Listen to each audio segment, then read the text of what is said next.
Assalomu alaykum aziz o'quvchilar. Bugun sizlar bilan 9-sinf geografiya darsida jahon dehqonchiligi geografiya mavzusini o'rganamiz. Demak, diqqat bilan mavzuyimizga e'tiboringizni qarating. Qishloq xo'jaligi bu insoniyat tarixida o'ta muhim ahamiyatga ega bo'lgan ishlab chiqarish tarmog'i hisoblanadi. Ya'ni bugungi kunga kelib qishloq xo'jaligi ijtimoiy-iqtisodiy taraqqiyotda unchalik ahamiyatga ega bo'lmasa-da, lekin jahondagi ko'plab rivojlanayotgan davlatlarning xalqaro mehnat taqsimotida ixtisoslashuvini belgilab beruvchi asosiy tarmoqlardan biri sanaladi. Va mana shu qishloq xo'jaligini tarmoqlarini joylashtirishning asosiy xususiyatlaridan biri, ya'ni uning dehqonchilik tarmog'i tabiiy iqlim sharoiti bilan chambarchas bog'liqligi hisoblanadi. Bugungi kunga kelib jahon bo'yicha qishloq xo'jaligida 1,4 milliard kishi band hisoblanadi. Qishloq xo'jaligini tarkibi va tarmoqlarning hududiy joylashuviga quyidagi omillarimiz ta'sir qiladi. Ya'ni tabiiy iqlim sharoit, qishloq xo'jaligiga kapital qo'yilmalar jalb etish, texnik vositalar bilan ta'minlanganlik holati hamda aholining milliy diniy tarkibi qishloq xo'jaligi tarmoqlarining tarkibi va hududiy joylashuviga ta'sir qiluvchi omillar hisoblanadi.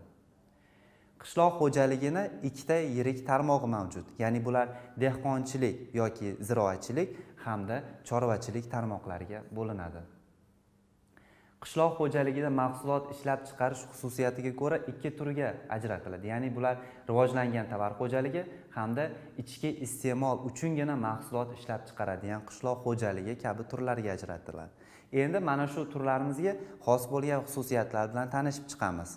Ya'ni rivojlangan qishloq xo'jaligi, rivojlangan tovar qishloq xo'jaligi uchun ishlab chiqariladigan mahsulotlar tashqi bozor uchun mo'ljallangan bo'ladi.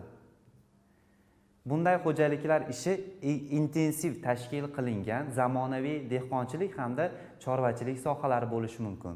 Hamda rivojlangan tovar qishloq xo'jaligini iqtisodiy rivojlangan mamlakatlarda keng tarqalganini kuzatishimiz mumkin. Endi esa ikkinchi turimiz, ya'ni ichki iste'mol uchungina mahsulot ishlab chiqaradigan qishloq xo'jaligimiz uchun quyidagi xususiyatlarimiz xos. Ya'ni bunday xo'jaliklar qadimdan keng tarqalgan bo'lganligi sababli an'anaviy qishloq xo'jaligi ham deb yuritiladi. Ularda ish odatda ekstensiv yo'l bilan tashkil qilinadi. Hamda hozirgi vaqtda bunday qoloq dehqonchilik xo'jaliklari jahonning ko'pchilik rivojlanayotgan mamlakatlari uchun xos bo'lgan qishloq xo'jaligi sanaladi. Endi esa intensiv qishloq xo'jaligi nimadan iborat ekanligini ko'rib chiqamiz.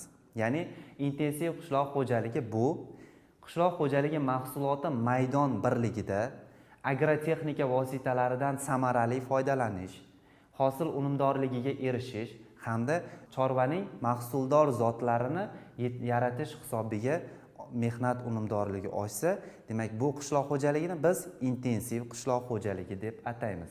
Ya'ni intensiv qishloq xo'jaligida fan texnikaning eng so'nggi yutuqlarini qishloq xo'jaligiga bevosita joriy etuvchi qishloq xo'jaligini nazarda tutiladi. Endi esa ekstensiv qishloq xo'jaligi. Agar qishloq xo'jaligi mahsulotlarini yetishtirish, ekin maydonlarini kengaytirish hamda chorva mollari sonini oshirish hisobiga ko'paysa, bu qishloq xo'jaligimiz ekstensiv qishloq xo'jaligi deb ataladi. Endi esa mana shu joyda ekstensiv va intensiv qishloq xo'jaligini farqini tushunib olishimiz kerak bo'ladi. Ya'ni ekstensiv qishloq xo'jaligi an'anaviy qishloq xo'jaligi deb ham yuritiladi. Ya'ni u qadimdan rivojlanib kelayotgan qishloq xo'jaligi hisoblanadi va bu ko'proq rivojlanayotgan davlatlar uchungina xos bo'lgan xususiyat sanaladi. Intensiv qishloq xo'jaligi esa fan texnika yutuqlarini, demak, eng so'nggi texnikalar, uskunalarni qishloq xo'jaligiga joriy etish orqali mahsulot unumdorligini oshirish hisobiga rivojlanishini biz intensiv qishloq xo'jaligi deb ataymiz hamda u rivojlangan davlatlar uchun xos bo'lgan qishloq xo'jaligi sanaladi. Jahon dehqonchiligining eng yirik tarmoqlaridan biri bu donli ekinlar yetishtirish hisoblanadi. Donli ekinlarning turlari ancha ko'p bo'lib, u jahon ekin maydonlarining yarmi, ya'ni 0,7 milliard gektar maydonga donli ekinlar ekiladi. Donli ekinlar tarkibida bug'doy, makka, shola yetishtirish sohalarining salmog'i katta.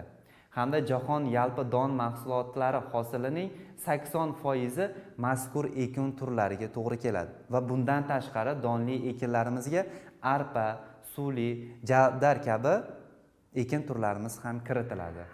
Donli ekinlar tarkibida bug'doy, sholi va makka jo'xori yetishtirish sohalarining salmog'i katta va mazkur ekin turlarimiz jahon yalpi don mahsulotlari hosilining 80% ni beradi.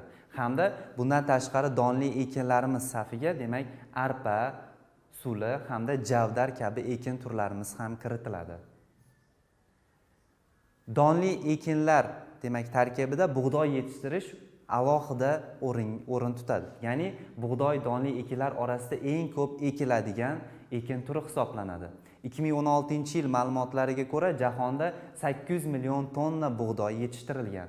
Bug'doy yetishtirishda Xitoy, ya'ni 131,7 million tonna, Hindiston 86,9 million tonna, Rossiya 73,3 million tonna, AQSh 62,9 million tonna hamda Kanada 30,5 million tonna bug'doy yetishtirish bo'yicha yetakchi davlatlar hisoblanadi.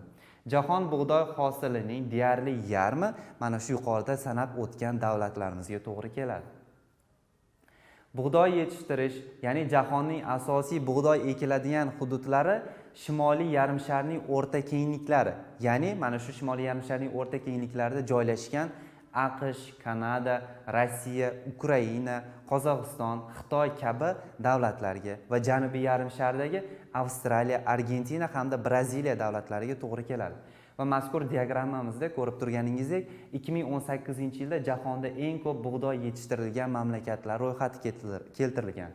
Ya'ni bu ro'yxatimizda 2018-yilda bug'doy yetishtirishda Xitoy davlati birinchi o'rinda turadi. Ya'ni 132 million tonna bug'doy yetishtirgan. Hindiston esa ikkinchi o'rinda 102 million tonna, Rossiya 74 million tonna, AQSh 52 million tonna, Fransiya 39 million tonna, Kanada 33 million tonna, Ukraina 29 million tonna, Pokiston 26 million tonna, Germaniya 23 million tonna hamda Turkiya 19 million tonna bug'doy yetishtirishda, demak 2018-yildagi asosiy yetakchi davlatlarimiz hisoblanadi.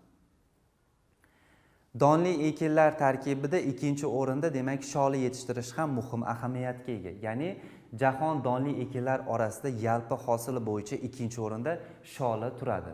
Sholi agar bug'doy aksariyat hollarda dasht mintaqalarida ekilsa, sholi asosan musson iqlimli o'lkalarda ekiladi.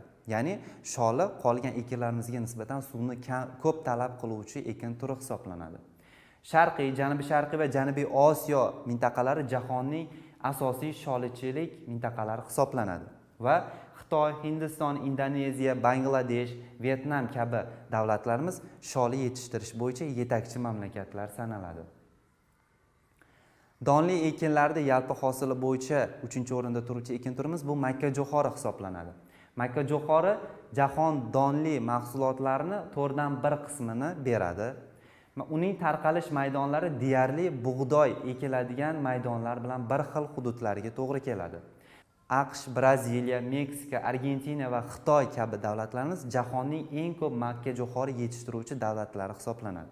Va AQSh mana shu makka jo'xori ekinini, ya'ni dunyoda yetishtirilayotgan umumiy makka jo'xori yalpi hosilining 25% dan ortig'ini beradi.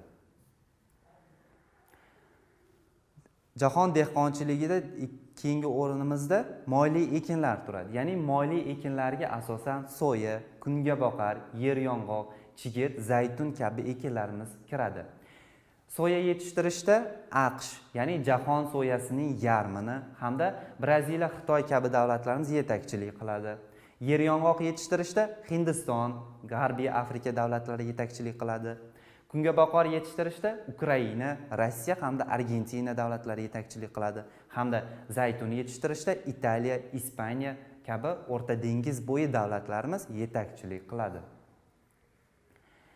Ildiz mevali va qandli ekinlar. Ya'ni ildiz mevali va qandli ekinlarga kartoshka, shakar qamish hamda qand lavlagi yetishtirishni o'z ichiga oladi. Shakar qamish yetishtirishda Braziliya, Hindiston, Xitoy kabi davlatlarimiz yetakchilik qilsa, qand lavlagi yetishtirishda Rossiya, Fransiya hamda AQSh kabi davlatlarimiz yetakchilik qiladi. Ildiz mevalilardan hisoblangan kartoshka yetishtirishda esa Xitoy, Hindiston, Rossiya, Ukraina hamda AQSh davlatlarimiz yetakchilik qiladi. Quvvat beruvchi ekinlar, ya'ni quvvat beruvchi ekinlarga biz choy, qahva hamda kakao yetishtirishni kiritishimiz mumkin. Choy yalpi hosili bo'yicha Xitoy, Hindiston hamda Keniya davlatlari yetakchilik qilsa, qahva hosilini yetishtirish bo'yicha Braziliya, Indoneziya va Vyetnam davlatlari hamda kakao dukaklari yig'ish bo'yicha, demak, Cote d'Ivoire, Gana, Indoneziya kabi davlatlarimiz jahondagi yetakchi mamlakatlar hisoblanadi. Texnik ekinlar orasida paxta yetishtirish alohida ahamiyatga ega va jahondagi eng ko'p paxta yetishtiruvchi mamlakatlar safiga Xitoy, AQSh, Hindiston, Pokiston, Braziliya hamda O'zbekiston davlatlari yetakchilik qiladi. Endi esa tabiiy kauchuk, ya'ni geveya yetishtirish, ya'ni tabiiy kauchuk, ya'ni geveya yetishtirishda jahondagi Tailand, Indoneziya, Malayziya, Hindiston, Xitoy davlatlari yetakchilik qiladi va ushbu suratlarda biz tabiiy kauchuk, ya'ni geveya daraxtidan tabiiy kauchuk olinishini kuzatishimiz mumkin. Demak, aziz o'quvchilar, yuqoridagi mavzularimiz sizlarga tushunarli bo'lgan bo'lsa, endi bugungi yangi mavzuyimizni mustahkamlash qismiga o'tamiz. Bunda sizlarga quyidagi testlar berilgan va sizlar olgan bilimlaringizga asoslan mana shu testni ishlashingiz kerak bo'ladi. Birinchi testimiz jahonda qancha aholi qishloq xo'jaligida band. Sizlarga yordam tariqasida javoblar keltirilgan. Ya'ni A javobimizda 1,2 milliard kishi, B javobimizda 1,4 milliard kishi, C javobimizda 2 milliard kishi hamda D javobimizda 2,3 milliard kishi kabi variantlarimiz keltirilgan. Xo'sh, aziz o'quvchilar, qani o'ylab ko'ringchi, jahon qishloq xo'jaligida qancha aholi band? Keling endi javobingizni tekshirib olamiz. Ya'ni jahonda qishloq xo'jaligida 1,4 milliard kishi band hisoblanadi. Ikkinchi testimiz dehqonchilikning eng yirik tarmog'i qaysi? A variantimizda donli ekinlar yetishtirish, B variantimizda texnik ekinlar yetishtirish, C variantimizda moyli ekinlar yetishtirish hamda D variantimizda dukkakli ekinlar yetishtirish kabi javoblarimiz keltirilgan. Xo'sh, o'ylab ko'ringchi, qaysi javobimiz to'g'ri? Demak, bu savolimizga ham to'g'ri javob berdingiz.